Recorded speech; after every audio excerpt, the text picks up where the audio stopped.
राधे। जय श्री कृष्ण। श्रीमद् भागवत गीता। आप लोग गीता जी को संपूर्ण सुने शुरू से अंत तक, तब समझ में आएगी गीता जी का अर्थ आप लोगों को। और चैनल को सब्सक्राइब करें ताकि प्रतिदिन आप लोगों को गीता जी का श्लोक और उसका अर्थ सुनने को मिले। कल मैं आप लोगों को अव्यवसायी मनुष्यों की बुद्धियां अनंत क्यों होती है, इसका हेतु आगे 3 श्लोक में बताते हैं।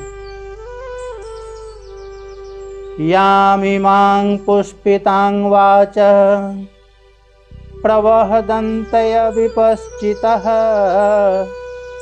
वेदवादरताः पार्थ नान्यदसतीतिह वादिनः कामात्मनः स्वर्गपरा जन्म कर्म फल प्रदां क्रिया विशेष बाहुलां भोगै सवर्य गतिं प्रति। अर्थात जिसको अपने में और कामना में भिन्नता ही नहीं दिखाई देती, उनका तो यही भाव होता है कि कामना के बिना आदमी जी नहीं सकता, कामना के बिना कोई भी काम नहीं हो सकता, कामना के बिना आदमी पत्थर की तरह जड़ हो जाता है, उसको चेतना भी नहीं रहती। ऐसे भाव वाले पुरुष कामात्मनः है।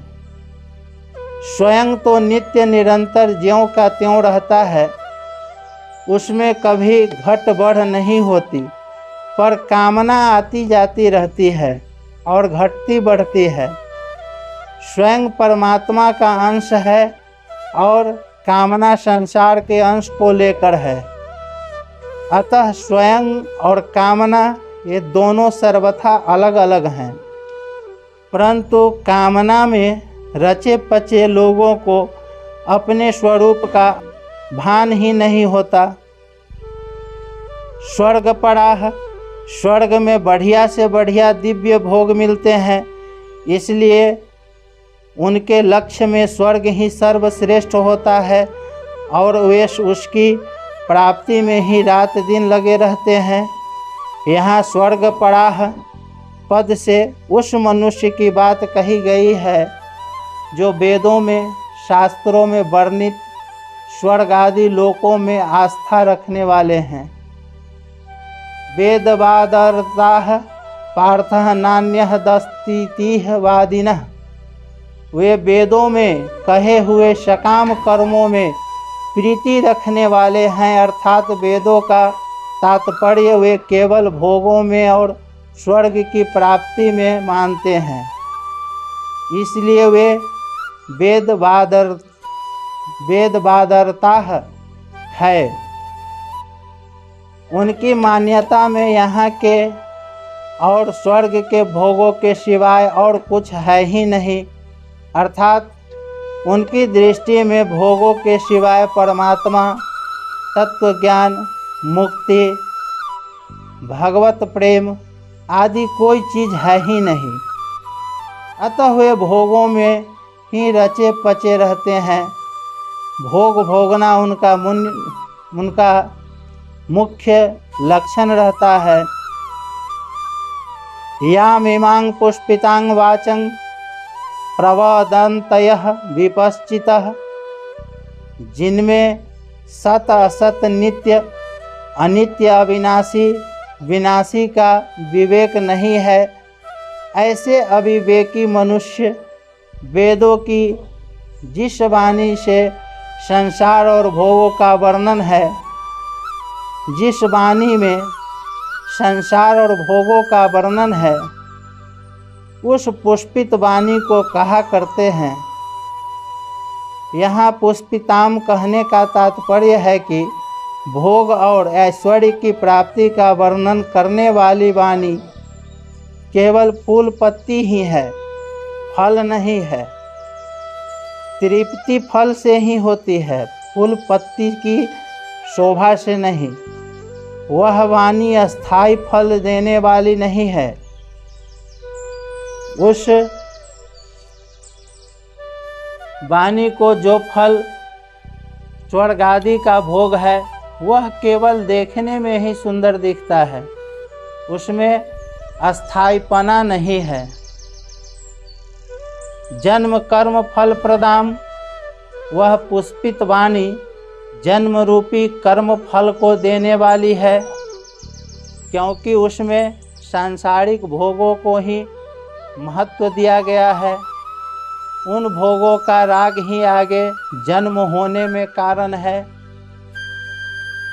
क्रिया विशेष बाहुलांग भोगैः स्वर्गः गतिं प्रति, वह पुष्पित अर्थात दिखाव शोभायुक्त वाणी भोग और ऐश्वर्य की प्राप्ति के लिए जिस सकाम अनुष्ठानों का वर्णन करती है उसमें क्रियाओं की बहुलता रहती है, अर्थात उन अनुष्ठानों में अनेक तरह की विधियां होती है, अनेक तरह की क्रियाएं करनी पड़ती है, अनेक तरह के पदार्थों की जरूरत पड़ती है, एवं शरीर आदि में परिश्रम भी अधिक होता है।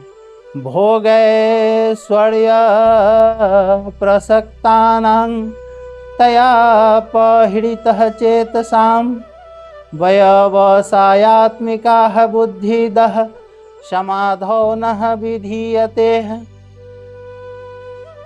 पूर्व श्लोक में जिस पुष्पित वाणी का वर्णन किया गया है उस वाणी से जिनका चित्त अपहृत हो गया है, अर्थात स्वर्ग में बड़ा भारी सुख है, दिव्य नंदन वन है, अप्सराएं हैं, अमृत है, ऐसी वाणी से जिनका चित्त उन भोगों की तरफ खींच गया है। भोगैः स्वर्यः प्रसक्तानाम, शब्द स्पर्श रूप रस और गंध, ये 5 विषय शरीर का आराम मान और नाम की बढ़ाई है। ये 5 विषय शरीर का आराम मान और नाम की बढ़ाई, उनके द्वारा सुख लेने का नाम भोग है। भोगों के लिए पदार्थ रुपए पैसे मकान आदि का जो संग्रह किया जाता है उसका नाम ऐश्वर्य है। इन भोग और ऐश्वर्य में जिनकी आसक्ति है, प्रियता है, खिंचाव है, अर्थात इनमें जिनकी महत्व बुद्धि है, उनको भोगैश्वर्य प्रसक्ता नाम कहा गया है। जो भोग और ऐश्वर्य में ही लगे रहते हैं वे आसुरी संपत्ति वाले होते हैं, कारण कि असुर नाम प्राणों का है और उन प्राणों को जो बनाए रखना चाहते हैं उन प्राण पोषण परायण लोगों का नाम असुर है। वे शरीर की प्रधानता को लेकर यहाँ के अथवा स्वर्ग के भोग भोगना चाहते हैं। जो मनुष्य जन्म का असली ध्येय है, जिसके लिए मनुष्य शरीर मिला है, उस परमात्मा को ही प्राप्त करना है। ऐसी व्यवसायात्मिका बुद्धि उन लोगों में नहीं होती। तात्पर्य यह है कि जो भोग भोगे जा चुके हैं, जो भोग भोगे जा सकते हैं, जिन भोगों को सुन रखा है और जो भोग सुने जा सकते हैं, उनके संस्कारों के कारण बुद्धि में जो मलिनता रहती है, उस मलिनता के कारण संसार से सर्वथा विरक्त होकर एक परमात्मा की तरफ चलना है। ऐसा दृढ़ निश्चय नहीं होता। ऐसे ही संसार की अनेक विद्याओं कलाओं आदि का जो संग्रह है उससे मैं विद्वान हूँ, मैं जानकार हूँ, ऐसा जो अभिमान जन्य सुख का भोग होता है, उसमें आसक्त मनुष्यों का भी परमात्मा प्राप्ति का एक निश्चय नहीं होता। परम दयालु प्रभु ने कृपा करके इस मनुष्य शरीर में एक ऐसी विलक्षण विवेक शक्ति दी है जिससे वह सुख दुख से ऊंचा उठ जाए, अपना उद्धार कर ले, सबकी सेवा करके भगवान को अपने वश में कर ले। इसी में मनुष्य शरीर की सार्थकता है। परंतु प्रभु प्रदत्त इस विवेक शक्ति का अनादर करके नाशवान भोग और संग्रह में आसक्त हो जाना पशु बुद्धि है।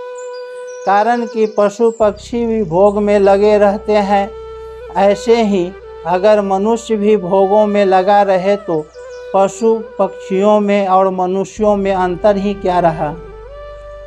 पशु पक्षी तो भोग योनि है, अतः उनके सामने कर्तव्य का प्रश्न ही नहीं है।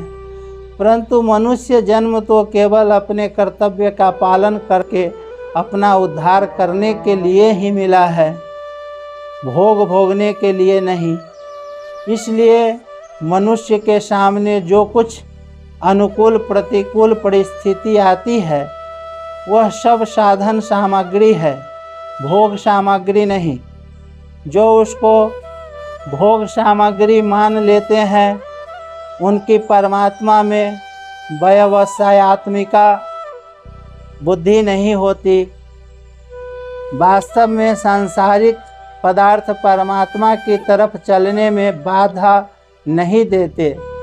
प्रत्युत वर्तमान में जो भोगों का महत्व अंतःकरण में बैठा हुआ है, वही बाधा देता है। भोग उतना नहीं अटकाते जितना भोगों का महत्व अटकाता है। अटकाने में अपनी रुचि नियत की प्रधानता है। भोग और संग्रह की रुचि को रखते हुए कोई परमात्मा को प्राप्त करना चाहे तो परमात्मा की प्राप्ति तो दूर रही, उनकी प्राप्ति का एक निश्चय भी नहीं हो सकता।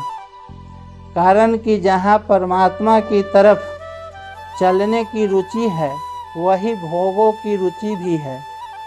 जब तक भोग और संग्रह में मान बढ़ाई आराम में रुचि है, तब तक कोई भी एक निश्चय करके परमात्मा में नहीं लग सकता, क्योंकि उसका अंतःकरण भोगों की रुचि द्वारा हर लिया गया। उसकी जो शक्ति थी वह भोग और संग्रह में लग गई। अपने कल्याण में अगर कोई बाधा है तो वह है भोग और ऐश्वर्य, संग्रह की इच्छा। जैसे जाल में फंसी हुई मछली आगे नहीं बढ़ सकती, ऐसे ही भोग और संग्रह में फंसे हुए मनुष्य की दृष्टि परमात्मा की तरफ बढ़ ही नहीं सकती। इतना ही नहीं, भोग और संग्रह में आसक्त मनुष्य परमात्मा की प्राप्ति का निश्चय भी नहीं कर सकता। जो संसार को सच्चा मानता है, जिसके लिए कर्मयोग शीघ्र सिद्धि देने वाला है, कर्मयोगी अपने कर्तव्य कर्मों के द्वारा संसार की सेवा करता है, अर्थात प्रत्येक कर्म निष्काम भाव से केवल दूसरों के हित के लिए ही करता है। वह दूसरों के सुख से प्रसन्न सुखी और दूसरों के दुख से करुणित दुखी होता है। दूसरों को सुखी देखकर प्रसन्न होने से उसमें भोग की इच्छा नहीं रहती और दूसरों को दुखी देखकर करुणित होने से उसमें संग्रह की इच्छा नहीं रहती। आगे मैं आप लोगों को कल 45वां श्लोक सुनाऊंगा।